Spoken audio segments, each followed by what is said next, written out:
Muy buenas a todos. En primer lugar, quiero agradecerle que estéis compartiendo con nosotros este webinar. Es una muestra del interés que estáis mostrando en nuestro trabajo, especialmente en nuestro trabajo en el trastorno de espectro autista y los trastornos del neurodesarrollo en general.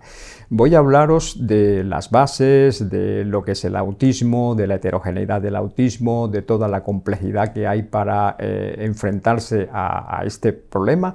Y seguro que van a surgir muchas preguntas. Les digo que no pasa nada, las preguntas nos las podéis hacer llegar y al final de esta presentación, pues con gusto se las iré aclarando. No obstante, quedarán también en nuestro sistema y si alguna no da tiempo a aclararlas ahora, no importa, se las iremos contestando a medida que nos la vayáis remitiendo. Bueno, os comentaba que el trastorno de espectro autista es un problema pues muy complejo. Es tan complejo que por eso nos hemos dedicado especialmente a su abordaje desde el punto de vista de la genética. Yo soy médico, soy especialista en genética clínica, me llamo José Ignacio Lao, llevo tiempo trabajando en este tema y basado en la experiencia con los casos que hemos atendido y que seguimos atendiendo es que surgió este protocolo al que hemos llamado trastorno neuroprogram aplicado a los trastornos de espectro autista. El trastorno de espectro autista, en cuanto a su definición, pues podemos resumirlo en que es un problema o un trastorno neurológico y del desarrollo que afecta a las personas en la forma en que interactúan con los demás. Especialmente esto es muy importante tener en cuenta, es la forma en que se relacionan, que interactúan con los demás, que se comunican, lógicamente también el aprendizaje, o sea, la forma en la que aprenden y la forma en la que se comportan. Esto es en palabras llanas la definición, una definición que se recoge en los manuales tanto de psiquiatría como en los manuales de enfermedades neuropsiquiátricas en general, pero en el lenguaje llano lo podemos resumir en estas palabras. Suele aparecer, o el debut suele ser muy temprano, a los 2 años de edad. Desde el punto de vista médico-legal se le considera una discapacidad en la mayoría de los países, incluido en España, y es un trastorno que, si bien es un trastorno crónico, se considera como un trastorno que afecta a las personas que lo padecen durante toda su vida y que por lo tanto no tiene curación. Hoy por hoy no tiene curación. No obstante, hay unos no obstante. Me gusta recalcar siempre la palabra no obstante por todo lo que le voy a comentar aquí. Si bien suele aparecer antes de los 2 años, también puede diagnosticarse en cualquier momento de la vida, incluida la vida adulta.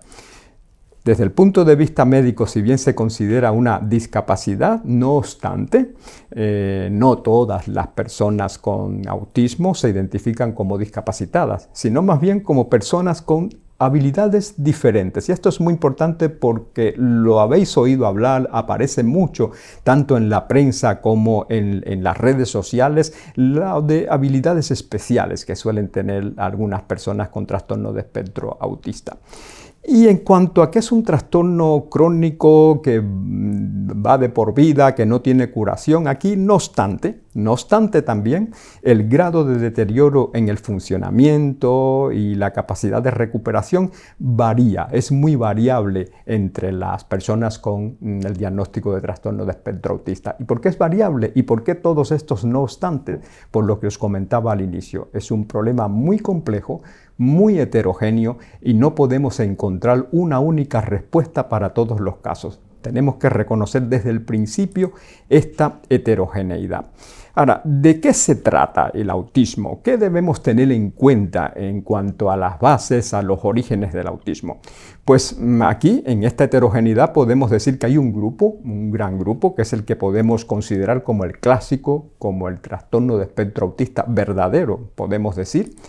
Es primario, las causas estarían dentro del cerebro, dentro del sistema nervioso central, por eso lo llamamos primario como tal. Y está el no clásico, el más heterogéneo, en los que las causas, si bien afectan al sistema nervioso, lo afectan casi de una forma secundaria. Podemos encontrar factores fuera del sistema nervioso central que están actuando de forma secundaria sobre el cerebro, sobre el sistema nervioso, y que al final son los que van a determinar la aparición de estos casos que llamamos secundarios. Y aquí vemos una gran heterogeneidad. Heterogeneidad que nos dice o nos ubica en el origen del problema, un origen primario dentro del cerebro o un origen secundario en factores que fuera del cerebro están actuando sobre la salud del cerebro. Y aquí ya podemos entender algunos de estos no obstantes que os hablaba al principio, en esta heterogeneidad. Por lo tanto, lo primero, para evitar las fuentes de confusión, que desgraciadamente persisten estas fuentes de confusión, es reconocer esta heterogeneidad. No todos los casos de trastornos de espectro autista son iguales. Por lo tanto, no todos los casos los debemos tratar de la misma forma. Esto es importante porque aquí la genética juega un papel importantísimo. Es quizás la pieza clave dentro de las causas del trastorno de espectro autista. Aunque la causa en realidad se conoce en algunas personas, pocas, si hablamos con la realidad delante, mucho menos que lo que se debería saber. Hay una gran mayoría de personas en las que no se puede encontrar estas causas subyacentes. Y es precisamente uno de estos factores los que tenemos que tener en cuenta. ¿Por qué? En estos elementos, en estas causas, la genética siempre va a estar presente. A veces cuando hablamos de la genética pensamos siempre que tiene un papel protagónico, pero no es así. Hay algunos casos en los que puede tener un papel protagónico, pero hay algunos otros casos, y de hecho la mayoría, en la que simplemente nos va a dar un escenario facilitador para que después actúen estos otros factores no genéticos. Y aquí es que viene otra de las fuentes de confusión. Negar la participación de la genética en estos casos nos puede llevar a confundirnos y nos puede llevar a actuar de forma errónea. La genética la tenemos que considerar en mayor o menor medida, pero en todos los casos. Y para ello se han hecho muchos estudios que han tratado de encontrar este equilibrio de los factores genéticos y los factores no genéticos. Y se ha determinado por lo que se llaman estudios de heredabilidad. Estos estudios se basan en analizar los diagnósticos en gemelos idénticos, en gemelos que comparten el mismo genoma, lo que se llaman gemelos monocigóticos, y ver hasta qué punto coexiste el mismo tipo de diagnóstico o no. Hasta qué punto hay una discordancia en el diagnóstico. Aquí nos permite hacer un cálculo matemático que conocemos como heredabilidad, que es hasta qué punto influye la genética en el origen de un problema.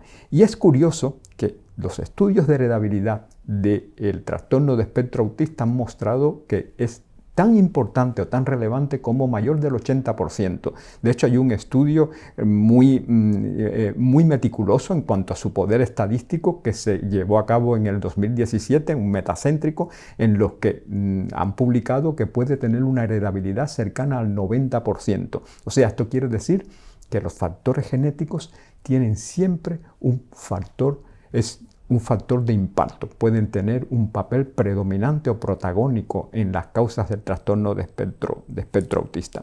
Es importante tenerlo en cuenta porque debemos considerar sí o sí la genética cuando nos enfrentamos a estos casos, dentro de la forma de llegar al diagnóstico lo más preciso posible. Partiendo de esto, pues aquí nos volvemos a perder en otra selva de heterogeneidad, que es dentro de los factores genéticos, hasta qué punto los factores genéticos influyen en uno u otro caso. Y es la gran heterogeneidad genética que encontramos. Aquí vemos que hay casos en los que la genética sí lo cubre todo, y aquí hablamos de mutaciones genéticas. Esto se suele asociar fundamentalmente a síndromes en los que el trastorno de espectro autista es una característica importante y por eso le llamamos el escenario monogénico. Puede ser debido a alteraciones o mutaciones en un único gen que dan lugar a la aparición de un conjunto de signos y síntomas dentro de los que destaca el trastorno de espectro autista. Aquí se asocia a otras manifestaciones y suele presentar rasgos físicos también muy distintivos, como pueden ser una discapacidad intelectual de diverso grado. Puede aparecer también marcadores biológicos detectables cuando se le hacen análisis de fluidos corporales, ya sea en sangre, en orina, en líquido cefalorraquídeo. Y la causa conocida en su mayoría tiene una base en una mutación en determinados genes. Y estos son los casos quizás más graves, los casos sindrómicos, los más complicados. Y estos son los casos en los que sí debemos reconocer una causa genética que da lugar a un trastorno crónico del trastorno del neurodesarrollo y que hoy por hoy, desgraciadamente, mientras no se perfeccionen las técnicas de terapia génica, pues son incurables. Pero está la gran mayoría de los casos en los que los factores genéticos sí hay que tenerlos en cuenta. Repito, la genética siempre hay que tenerla en cuenta, pero en este escenario no son los factores protagónicos. No depende de un único gen como en el escenario anterior. En el escenario anterior un gen, una mutación, unas características y dentro de estas características el trastorno de espectro autista. En este otro escenario, que es el más frecuente, podemos decir sin temor a equivocarnos, más del 80% de los casos, hay un grupo de genes que confieren una vulnerabilidad, una susceptibilidad. Es como una materia de entrada, una materia prima en la que es más fácil que actúen factores no genéticos, los dependientes del ambiente, para que den lugar a manifestaciones del trastorno de espectro autista. Aquí vamos a encontrar que las manifestaciones pues ya no son tan características. Pueden entrar los casos de este autismo que se le llama autismo no típico o atípico, en las que no cuadra todo dentro de los criterios de diagnóstico. La causa pues es difícil a veces de definir en estos casos mientras no le hagamos un estudio bien pormenorizado y mientras no se haga una muy buena caracterización. La mayoría de estos no hay una causa. Cuando se le hacen todos los test que están estipulados por el algoritmo, puede que no se encuentre ningún test positivo que nos ayude a confirmar el diagnóstico, y hay un amplio espectro de gravedad, de sintomatología, de manifestaciones clínicas. Aquí es importante tener en cuenta que si lo representamos en una gráfica como esta que os pongo, donde por una parte vemos la relevancia del ambiente y por otra parte vemos la cantidad de genes que tenemos que tener en cuenta en cada uno, que en lo monogénico pues no hay que tener tantos genes, basta con uno que tenga una mutación para que aparezcan las alteraciones clínicas, para que se manifieste el problema. Sin embargo, en lo poligénico y multifactorial, como vemos aquí, es un saco en el que caben muchos genes, no hay uno único ni dos, tiene que ser un grupo importante de genes con determinada variabilidad o determinada versión de estos genes, que ya anticipo, es a lo que llamamos polimorfismo. Un polimorfismo son versiones, formas alternativas del gen, o lo que sí podemos decir versiones de los genes. Pues puede que en este saco que les haya tocado, siempre lo representamos con una mochila, que en tu mochilita te hayan tocado las versiones de cada uno de estos genes, que repito, no son uno, no es dos, son diversos genes, como veremos más adelante, que hemos incluido en el Neuroprogram, que llevándolos, pues puede que te dé un poquillo más de susceptibilidad, de vulnerabilidad al efecto negativo de los factores no genéticos, ya sea de factores ambientales. Es muy conocido entre las familias que están con niños y con niñas con trastorno de espectro autista y que se le han hecho diversos tipos de protocolos, de test, haber detectado un porcentaje importante de toxicidad, tanto en sangre como en cabello, acumulación de determinados tóxicos. Pues sí, pues aquí vemos que tienen una vulnerabilidad especial a esto, una vulnerabilidad especial a que su sistema inmunitario no funcione de forma adecuada o a que haya un desequilibrio a nivel de lo que es la química cerebral. Pues todos estos genes son los que van cargando y que en función de cómo se van exponiendo a los factores detonantes o precipitantes, hacen que en algunos aparezca a una edad, en otros a otra, pero que se manifieste al final. Y siempre digo, en función de su exposición a los factores no genéticos. Puede que estas personitas no se estén exponiendo a estos factores durante mucho tiempo y por eso es que hay un debut tardío o hay casos en los que aparece en la edad adulta, porque depende de a lo largo del tiempo cómo se van exponiendo a estos factores sobre este potencial genético de susceptibilidad, de vulnerabilidad. Como vemos, es complejo ya el marco poligénico y multifactorial y es el más difícil de encontrar, de estudiar, de analizar y de valorar. Y por eso es el que ha quedado rezagado en estos estudios. Importante porque en función de la exposición a estos factores es que vamos a ver, en primer lugar, la manifestación, la gravedad de la manifestación o de las manifestaciones clínicas, y en segundo lugar el momento, el tiempo en el que aparezca. Y muy importante que conociendo estos factores y conociendo los factores no genéticos que hacen o que actúan directamente sobre ello, entonces sí nos daría las herramientas para diseñar estrategias de soporte, estrategias de tratamiento, de soporte, para mejorar la calidad de vida, incluso para evitar expresiones negativas que sigan influyendo a lo largo de la vida de estas personas, y por lo tanto en este sentido estamos ayudando a mejorar su pronóstico.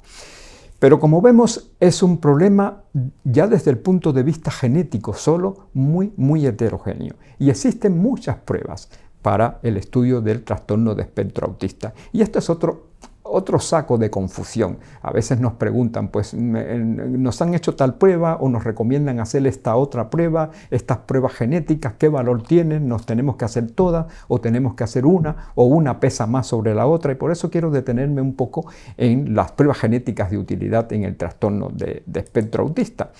Aquí una que os va a sonar mucho porque en todos los países ya entra dentro del protocolo, dentro del algoritmo clínico a tener en cuenta. Es una que se llama los análisis de hibridación genómica comparada. Estos los ACGH Arrays, por sus siglas, que es quizás como más os suena.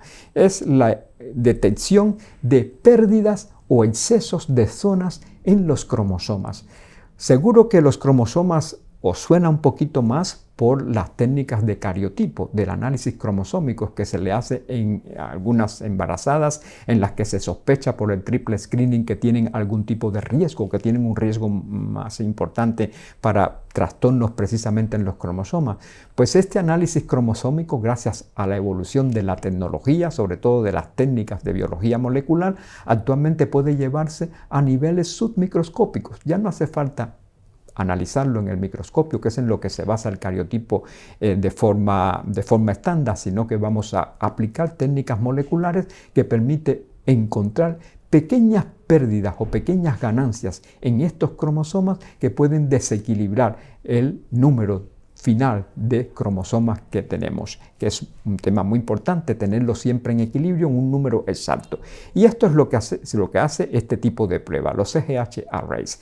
Con los diversos estudios que se han hecho a nivel internacional en todos los servicios de neuropediatría, se ha visto que es una de las primeras pruebas que se debe hacer a todos los niños en los que hay una sospecha de un trastorno del neurodesarrollo, no solo de trastorno de espectro autista, sino de un trastorno del neurodesarrollo, y por lo tanto entran dentro de los protocolos. Podemos encontrar en estos casos desde lo que llamamos microduplicaciones, que esto es excesos de dosis que ya, repito, se escapan a la detección del microscopio, es por técnica submicroscópica, o todo lo contrario, que se pierdan regiones de los cromosomas, y si consideramos que en cada cromosoma hay ubicado muchos genes, pues que sean muy pequeñas, tanto en exceso como en defecto, pues puede afectar a varios genes. Y aquí se han podido determinar todas las que están asociadas a el trastorno de espectro autista, entre otros trastornos del neurodesarrollo. Pero hay toda una base de datos creada para el trastorno de espectro autista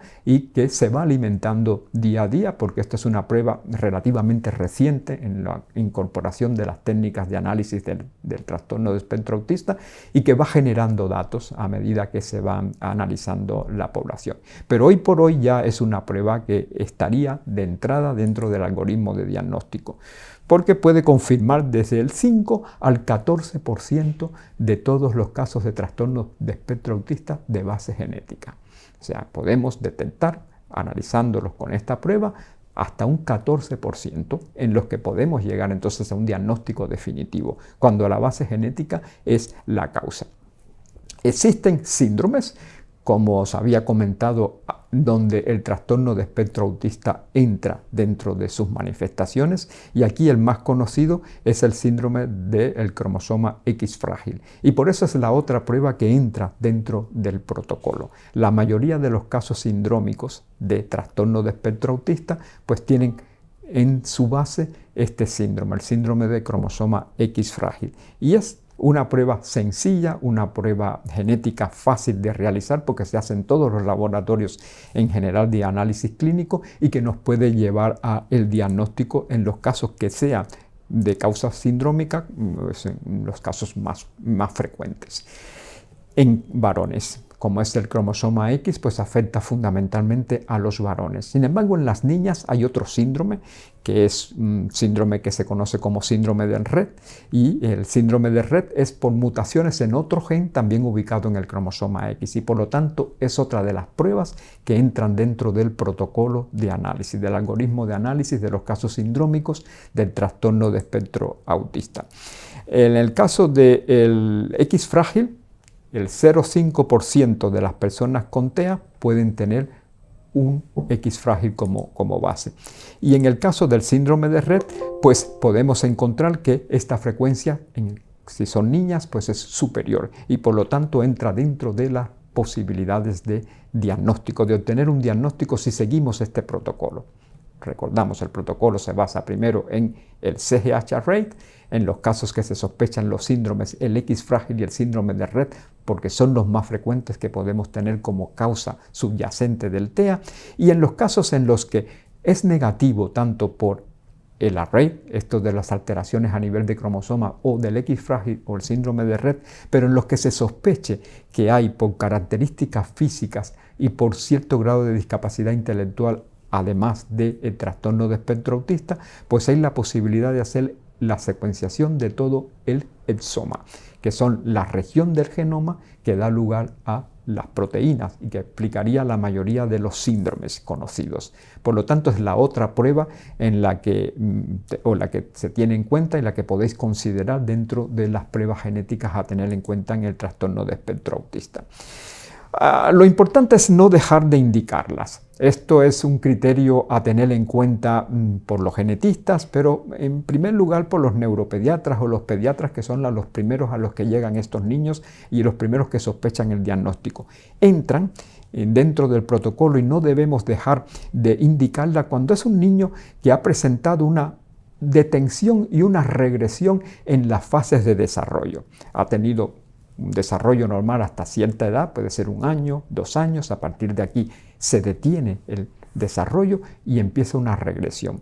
Si además hay un patrón específico que llamamos patrón dismórfico, como aquí por ejemplo el tamaño de la cabecita, está en los foros hablando de si la cabeza de tamaño grande, la macrocefalia, está o no asociada al autismo. En realidad sí, ha sido descrita en muchos de estos casos, pero no solo la macrocefalia, que sea la cabeza grande, sino también la microcefalia, porque se suelen asociar con muchas de estas alteraciones genéticas, o sea, rasgos dismórficos, detención, regresión del desarrollo, rasgos dismórficos, retraso en el lenguaje, trastorno del tono muscular, sobre todo la hipotonía, que estén hipotónicos, que estén lapsos.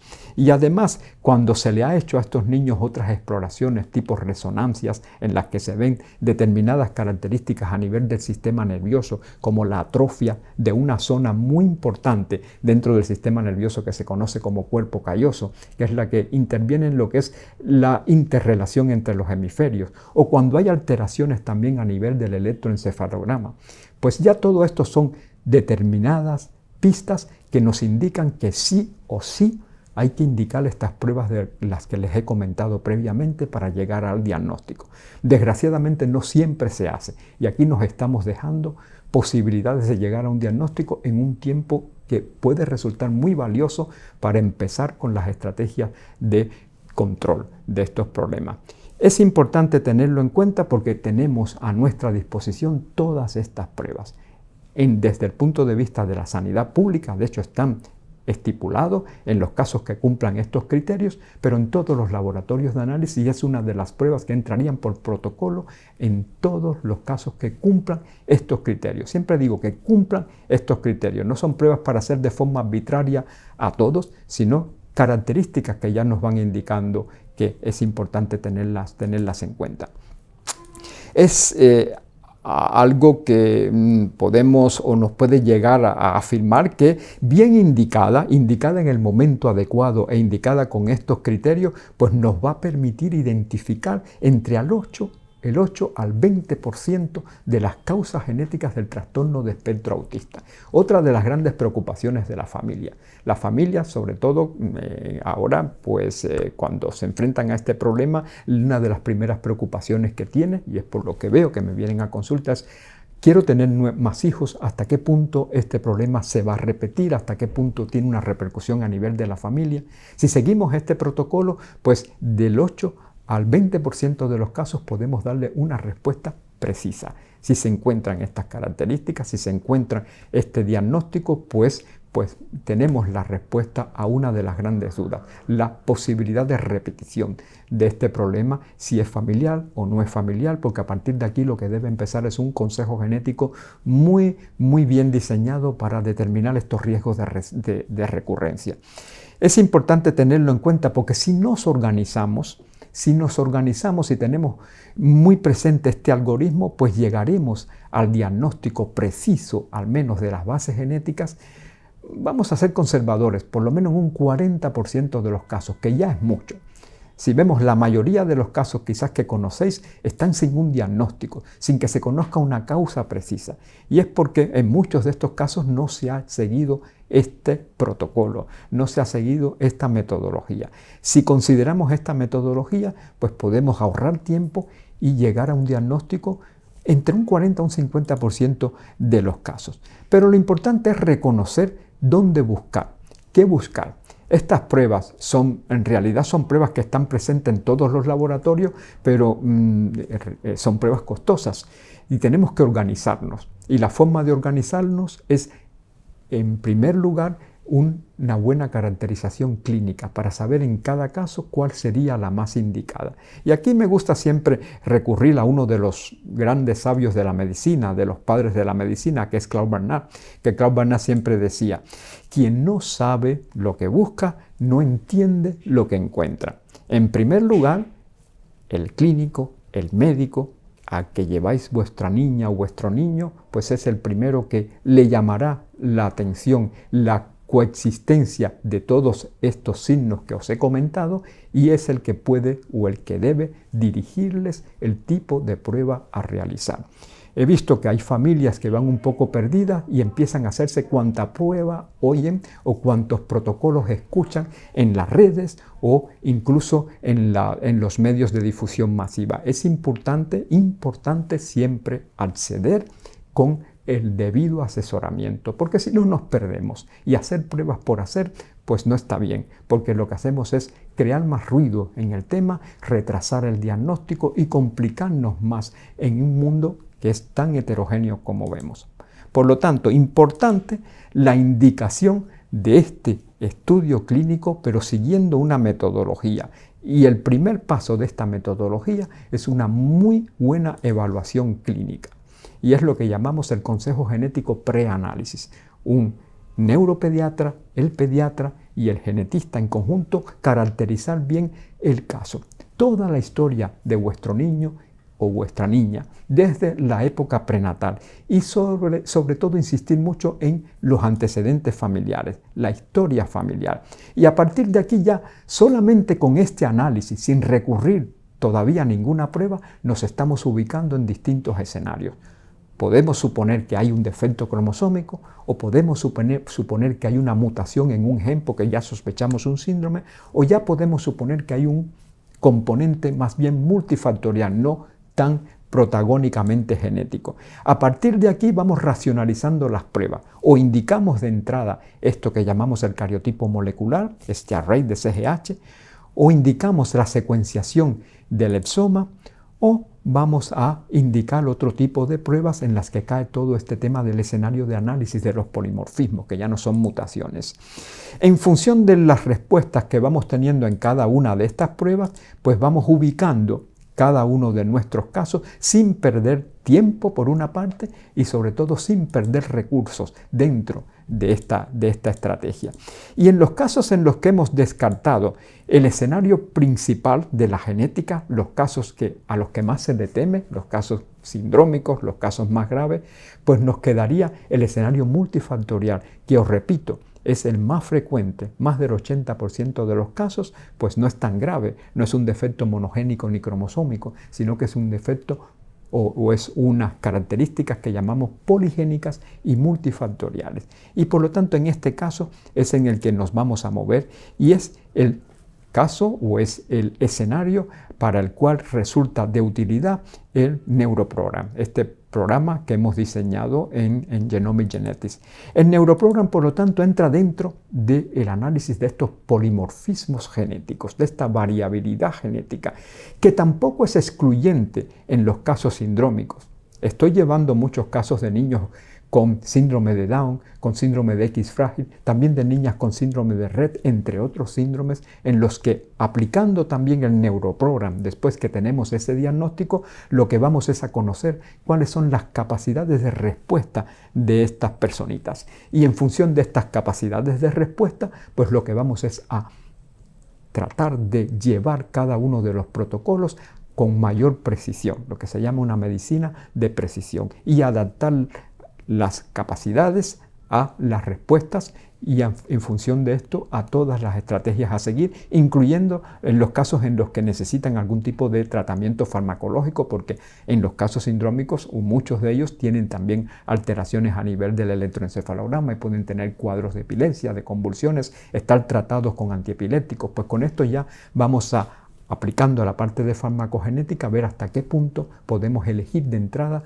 el antiepiléptico que resulte de elección en este caso y entender en los que haya algún tipo de resistencia a los tratamientos. Por lo tanto, también el Neuroprogram es útil en los casos sindrómicos, en los casos monogénicos, en los casos cromosómicos, pero mucho más útil en el otro gran grupo de casos en los que pueden estar la mayoría de los que por situación personal estéis participando en este webinar, en los que hoy por hoy se le ha seguido, se le han hecho estas pruebas, no se ha encontrado nada, pues estos son los casos en los que sí cuenta la genética, pero no de forma protagónica. Entran dentro de este marco multifactorial que es el más frecuente.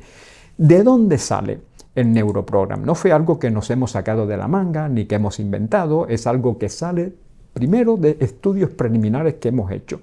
Y se hicieron estudios preliminares tanto en niños con parálisis cerebral sin causa aparente, en niños con trastorno de espectro autista, en niños con discapacidad intelectual y claro está, en niños aparentemente normales que tenían algún tipo de trastorno en el aprendizaje. Pues de toda esta casuística fue que salió los combinaciones genéticas, lo que llamamos variaciones, polimorfismos, que no son mutaciones porque ninguno de ellos de por sí solito, de forma aislada, pues explicaría que aparezca el problema. Tienen que coexistir, como os decía, lo de la mochilita, que caigan en la mochilita, pues las versiones que son menos afortunadas, mientras más de estas versiones tengan, pues más susceptibilidad, más riesgo, más vulnerabilidad al efecto de esos otros factores no genéticos. Por lo tanto, siempre es genética y factores no genéticos, siendo los no genéticos quizás los más importantes, porque son los que nos van a dar las vías y las herramientas de control. Y esto se ha publicado en la revista Biology and Medicine como las bases de este protocolo. A partir de aquí seguimos haciendo nuestros estudios, ampliamos el estudio a una población incluso de adultos con discapacidad intelectual, que también publicamos nuestros datos en el International Journal of Genomics and Data Mining. Pues aquí están publicados en casos ya adultos, por eso no solamente niños, sino también niños con algún tipo de trastorno del neurodesarrollo. Y siempre me gusta decir, no solo porque lo hemos publicado o lo decimos nosotros, para ver la veracidad, la utilidad o el valor de un protocolo, también hay que ver cómo este protocolo le ha resultado a otras personas, a otros profesionales que no tienen nada que ver con nosotros, que lo han utilizado para evaluar sus casos. Y ha salido este artículo en el Journal of Biomedical Science, un grupo de la Universidad de Kansas en los Estados Unidos y un grupo de la Universidad de Teherán, en los que mencionan específicamente que la utilización de este método, ellos lo ponen, la utilización o la aplicación del método propuesto por Lao, pues permite evaluar o caracterizar dentro de niños con el único diagnóstico de trastorno de espectro autista aquellos que muestran variabilidad, o sea, definir subtipos dentro de un mismo diagnóstico.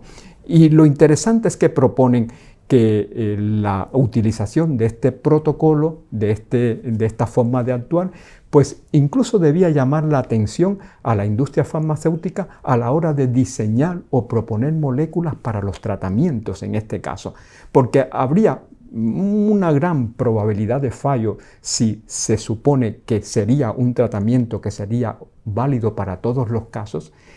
Sin embargo, aumentaría la capacidad de éxito si de entrada caracterizan la variabilidad o los subtipos que a través de nuestro protocolo se pueden caracterizar, y la droga o el tratamiento sería probado teniendo en cuenta esta premisa, los subtipos. Y esto es importante porque son los criterios y son las consideraciones o las sugerencias de personas que son totalmente ajenas a nuestro trabajo y que han analizado nuestro trabajo. Variantes de riesgo que incluimos en el Neuroprogram, pues son varias. Vamos a analizar o a considerar la variabilidad que hay en lo que llamamos potencial de neuroplasticidad. No todos los casos tienen el mismo grado de manifestaciones clínicas a nivel del desarrollo del lenguaje, a nivel del desarrollo intelectual, de su capacidad de concentración, de trastornos de comportamiento. Por lo tanto, analizamos genes que tienen que ver con esto. No solamente en la parte de estructura, siempre digo las paredes, la estructura como tal, sino también en la fluida, lo que es la parte dinámica, que es la química cerebral. Vemos el potencial vascular porque también influye. Todos sabemos que si nos llega poca oxigenación al cerebro, porque una mala circulación, pues ya nos afecta la supervivencia, ya nos afecta el metabolismo a nivel cerebral. Por lo tanto, hay que tener muy en cuenta esta capacidad. Los mecanismos que determinan cómo se apagan y se encienden los genes a lo largo de nuestra vida, que es algo que se llama epigenética, que suena mucho ahora, ya no solo en la prensa científica, sino cada vez más en la prensa a la que tenemos acceso todos. El reloj epigenético, y es lo que explica por qué en unas personas aparece en una edad, en otras a otra edad. Es lo que explica el desarrollo embriológico, por qué se forman los órganos en determinado momento y ya después para y no se vuelven a formar, porque está regulado por un reloj interno, y este reloj es de interruptores de encendido y apagado que se llama reloj epigenético. Por eso lo miramos y lo consideramos como algo importante. El potencial neurobioquímico, la química cerebral, la inflamación. En muchos grupos de investigadores, cuando empezaron a analizar las bases del trastorno de espectro autista, veían que la neuroinflamación era un factor importante a considerar y que en muchos casos era demostrable que existía una inflamación importante a nivel del sistema nervioso. Por eso incluimos los estudios a nivel de capacidad del sistema inmunitario para regular la inflamación. Inflamación, antiinflamación, va mediado o está regulado por mediadores del sistema inmune, y por eso los analizamos. Capacidad de limpieza, de detoxificación. Es lo que comentaba al principio. Muchas familias pues llegan con analíticas que le han hecho en las que demuestran que su niña o su niño tiene un nivel importante de tóxicos en su organismo. Pues sí, se ha demostrado que el 70% al menos de niños con TEA pues tienen una dificultad para detoxificar a nivel de hígado, que son mecanismos de limpieza o detoxificación hepática, y por eso los analizamos. Y la farmacogenética, cómo responden a los medicamentos. Todo ello son distintas piezas de puzzle que ya vemos que conectándolas va a fácilmente ilustrarnos la variabilidad de los casos, que no todos los que nos llegan a consulta son iguales, por lo tanto no todos van a tener la misma forma de actuación. Son varios los genes.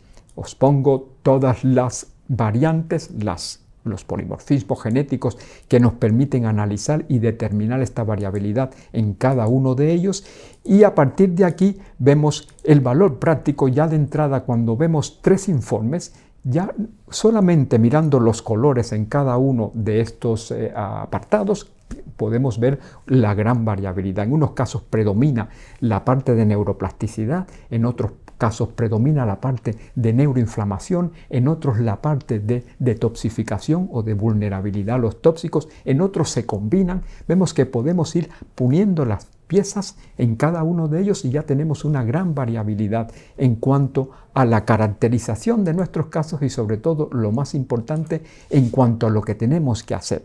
Ya vemos que el enfoque del Neuroprogram es buscar clasificar los niños y niñas dentro del trastorno de espectro autista en patrones, en subtipos, en los que se llaman endofenotipos, y en función de esto definir las estrategias, los planes de actuación. Estos planes de actuación van desde actuar en la alimentación de los niños y las niñas, porque la mayoría de estos genes están implicados en el metabolismo, y en este metabolismo hay que considerar que no todos somos igualmente capaces de metabolizar según lo que se nos aporta en la alimentación, y por eso, más que dietas, lo que vamos es a buscar específicamente grados de respuesta a los nutrientes, grados de respuesta igualmente a los medicamentos. Hay personas que pueden metabolizar muy rápido un fármaco y por lo tanto necesitan más dosis, y hay otros que van lento y por lo tanto con la dosis que dice el protocolo puede ser tóxica. Por lo tanto, evaluar también ese grado de respuesta, el grado de respuesta en cuanto a todo tipo de actuación, dieta, medicación, tratamientos de neurorehabilitación y después el tipo de pruebas que tenemos que hacer para dar el seguimiento. No todo tipo de pruebas a la que os enfrentáis. A veces os proponen una batería de pruebas que puede ser excesiva. Recordamos nuevamente lo que os ponía de Claude Bernard. El que no sabe lo que busca, pues no entiende lo que encuentra.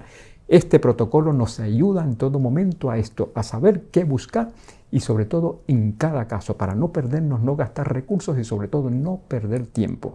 Y en función de esto, pues es que trazamos lo que se llama las actuaciones de precisión, medicina de precisión. Al final, el Neuroprogram es esto, precisión en cada una de nuestras actuaciones. Y por eso siempre lo pongo en la base, dentro de todo este protocolo. Pongo como una escalerita. La primera, el Neuroprogram. Nos ayuda a entender cómo va a responder nuestro niño o nuestra niña independientemente del diagnóstico, su capacidad de respuesta metabólica, y vamos a actuar en función de esa capacidad de respuesta metabólica. Ese protocolo general pues le vamos quitando o le vamos añadiendo, lo vamos adaptando, precisión. Y en tercer lugar, las terapias de neurorehabilitación. Hemos trabajado con muchos grupos de terapeutas que han visto que aplicando previamente el Neuroprogram, pues los niños después son más capaces de superar objetivos y sobre todo de consolidar lo que logran en las terapias de neurorehabilitación. Y por eso es la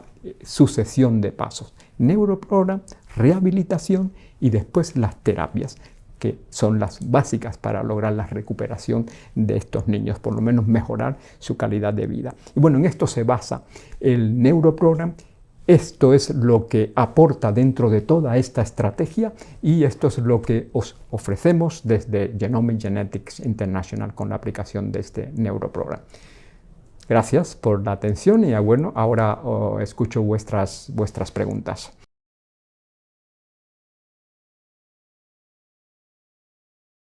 Bueno, pues aquí tenemos algunas preguntas que nos han llegado. Por ejemplo, Mariel nos pregunta qué expresión genética es lo que más afecta al lenguaje. Pues bueno, Mariel, en realidad con los genes asociados al lenguaje hay varios. De hecho, hay todo un consorcio que los está estudiando. Ojalá tuviéramos todo, pero al menos conocemos algunos que tienen mucha relevancia. Y en el Neuroprogram incluimos a 3 variaciones genéticas que hoy por hoy son las que más evidencia tienen. Son genes que nos dicen si hay tendencia a retraso en la adquisición del lenguaje, por una parte, si hay tendencia a no solo retraso en la adquisición, sino a que se deteriore el lenguaje o que el lenguaje no llega a organizarse.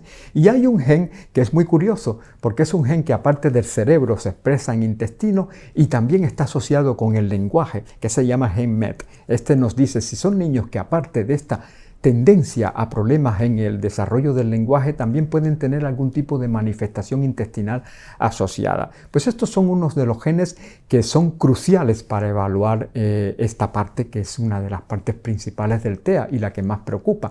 Ahora, no quiere decir que si se detecta una variabilidad, una variación en estos genes, pues le condene del todo. Por eso digo, es la diferencia polimorfismo y mutación. Aquí nos dice una tendencia que tienen estos niños y sobre todo cómo después debemos actuar en las terapias del lenguaje, cómo podemos adaptar las terapias del lenguaje. No sé si con esto queda respondida a tu pregunta, sino abierto a que me sigas haciendo preguntas en este sentido. Bueno, después tenemos a Joaquín. Mira, Joaquín dice, si tienes un gen afectado en el test de plasticidad sináptica, ¿puedes superar el autismo? Pues mira, Joaquín, aquí volvemos a este escenario, ¿eh? Está el escenario grave en aquel que decía de aquellos que son monogénicos, que son cromosómicos. En esto, desgraciadamente, hoy por hoy, pues no hay un tratamiento, no podemos hacer nada, pero en el terreno en el que estamos trabajando en el neuroprogram, que lo que miramos son no mutaciones, sino polimorfismos, variabilidad, tendencias, aquí si encontramos una de estas versiones menos favorecedoras, por así decirlo, lo importante no es tenerla, caracterizarla y conocerla, sino que nos está enseñando vías que podemos definir para actuar modulando la expresión de estos genes. Y aquí, para nada, lo que analizamos en el neuroprogram le va a condenar a ningún niño y a ninguna niña. Lo que va a darnos es pistas para ganar precisión en la forma en que podemos actuar para que logres superar este problema. Yo más que una dificultad o más que un problema le suelo decir esta característica que tienen en función de la versión que les haya tocado de los genes. Por lo tanto, en cuanto al neuroprogram, no hay ningún tipo de impedimento. Es lo que le llamamos genómica funcional. Son genes sobre los que podemos actuar modulando cómo se expresan. Tony, ¿se podría ver a través de algún estudio cómo está trabajando el cerebro en todas sus áreas? Tony, esto pues sí, hay técnicas de imagen que ayudan a mirarlo, la resonancia, aquellos que os comentaba de análisis para buscar estructuras del cerebro como el cuerpo calloso, como la región frontotemporal que es tan importante, pues hay técnicas de análisis de imagen que lo permite, electroencefalograma. Mira, desde el 2013 se está trabajando en el proyecto BRAIN de cerebro, que lo que está es encaminado a caracterizar un poco más el tema, las neuronas, cómo se manifiestan, las redes neuronales. Es una gran epopeya, quizás después del proyecto Genoma Humano, la gran epopeya de la humanidad en el terreno de la ciencia. De hecho, lo inauguró en el 2013 Obama. Y lo que pretende es ver exactamente cómo funciona el cerebro, las distintas zonas del cerebro, cómo funcionan. Por ejemplo, del autismo, sé porque en otras ocasiones me lo han comentado las familias, pues hay niños con altas capacidades, el famoso síndrome del supersabio, de Savant, que son nenes en los que tienen habilidades súper especiales para las matemáticas, para la geografía, para la música, y se ve que todo estaría a nivel de algunas estructuras en la región frontotemporal, que es precisamente la zona del cerebro en la que más nos centramos para el análisis del TEA. Pues, ¿por qué hablamos de superhabilidades en unas cosas y discapacidades en las otras? Porque hay personas que después de una intervención quirúrgica, de un trauma cráneoencefálico, se recuperan hablando hasta en otro idioma. El cerebro sigue siendo un enigma y queda mucho por aprender. Y esto, según dice el proyecto BRAIN, para el 2026 tendremos respuestas a todo esto. O sea que, Tony, quizás por aquí tengas la otra parte de la respuesta a tu pregunta. Hoy por hoy tenemos técnicas de imagen, que esto te puede orientar tu neuropediatra sin ningún tipo de duda, ¿sí? Que seguro que te ayudarían a entender cómo está funcionando el cerebro, pero esto es a nivel macro, ¿eh? A nivel micro, pues en el 2026, con suerte, pues ya podemos ir a precisar un poquillo más. Después David, se acorta la vida de una persona con autismo. Bueno, David, el autismo, vemos, no es autismo, es un trastorno con muchos tipos de autismo. Hay algunos subtipos, sobre todo los sindrómicos, en los que si se asocia algún tipo de cardiopatía, por ejemplo, o algún tipo de malformación que comprometa la vida, pues entonces sí. Pero ya digo, esta parte del escenario monogénico es del 1%, es lo raro, entra dentro de las enfermedades raras. En cuanto al autismo en general y sobre todo al que afecta más del 80% de los niños, pues no. Y lo que analizamos no hay ningún tipo de dato como para decir que le acorta la vida. Y por eso tenemos que pensar también en darle soporte a los autistas adultos. Y esto quizás ha sido un fallo también, pensar que el autismo es un problema de los niños, cuando vemos que también hay personas adultas que tienen autismo, que todavía tienen su diagnóstico, que incluso se le diagnostica en la edad adulta. Como son personas que no tienen nada que le limite su supervivencia, pues tenemos que centrarnos también en darle soporte y darle apoyos a lo largo de su vida. Aprovecho tu pregunta para lanzar esta reivindicación, ¿eh? Como es algo que no va a limitarle la vida, pues tenemos que ayudar también a las personas adultas con trastorno de espectro autista. Y después tenemos a Conchi. Conchi, ¿puede hacer vida normal? ¿Le afectará socialmente? ¿Necesita llevar alimentación especial? ¿Es necesario medicar? Bueno, Conchi, aquí son varias preguntas que caben respuestas en varios tipos de casos. En la mayoría de los casos con trastorno de espectro autista, pues si se sigue estos protocolos de los que he hablado y de los que existen, si se llevan con disciplina, con rigor, pues el objetivo es que estas personas lleguen a un desempeño lo más normal posible. Claro, dentro del propio concepto pues, del trastorno de espectro autista está lo de la afectación a nivel de la esfera social. Pues sí, en estos casos puede ser más difícil lograr que lleguen a un desarrollo a nivel social cercano a la normalidad, pero digo, puede ser más difícil, pero no imposible. Si les ayudamos desde dentro y si les ayudamos desde fuera con terapia, pues estas personas pueden tener un desempeño social pues cercano a lo normal. Necesitar una alimentación especial, hay casos en los que sí, que vemos que tienen limitaciones a nivel de la capacidad de metabolización, por ejemplo, de la lactosa o de algún tipo de aminoácido y por lo tanto van a necesitar un régimen de alimentación especial, pero la mayoría de los casos no, llevando una alimentación variada y ajustada a sus características, pues pueden tener una alimentación que no les limite para nada su desarrollo. Nos gusta hablar de planes nutricionales y seguro hablaréis con nuestra nutricionista y insistirá también en este tema porque le apasiona siempre comentarlo. En el autismo se está muy dado a seguir dietas muy estrictas. Nosotros no creemos que haya necesidad de aplicar una dieta estricta en todos los casos de TEA.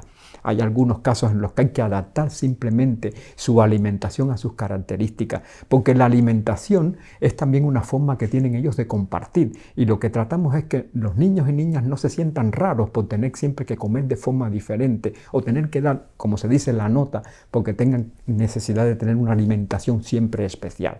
Es importante adecuar solo la alimentación pero sin extremos y en este sentido, ya te digo, en unos casos más que otros, pero el objetivo es que lleguen a una alimentación lo más normal y lo más equilibrada posible. ¿Es necesario medicarles? Pues no en todos los casos. Lógicamente, en los casos en los que hay un síndrome, en los que hay un trastorno convulsivo, epilepsia, pues hay que medicarlo. Con el Neuroprogram lo que ayudamos con la farmacogenética es que esta medicación de entrada sea la más indicada, la que menos efectos secundarios tenga y sobre todo la que asegure el riesgo y eficiencia como para que pueda llevarlo con total seguridad. Pero la mayoría de nuestros casos no lo necesitan, ni necesitan suplementación de por vida. El objetivo es llegar a que su organismo sea capaz de, dándole o aportándole la materia prima a un equilibrio y a partir de aquí siempre decimos la naturaleza es muy sabia, si llega al equilibrio, mientras le dan la materia prima es más fácil mantenerlo. Y este es el objetivo, que después sigan unas recomendaciones que garanticen este equilibrio y los casos en los que no sea necesario medicación, pues no medicarlo. Lógicamente cualquier persona puede enfermar, puede tener un cuadro agudo y medicarse, pero al menos tendrá la información de qué tipo de medicamento resultaría el más específico y más seguro en su caso. Por ahora no hay ninguna otra pregunta, no obstante si surgen, pues ya sabéis, estamos abiertos a responderles todas sus dudas. Muchas gracias.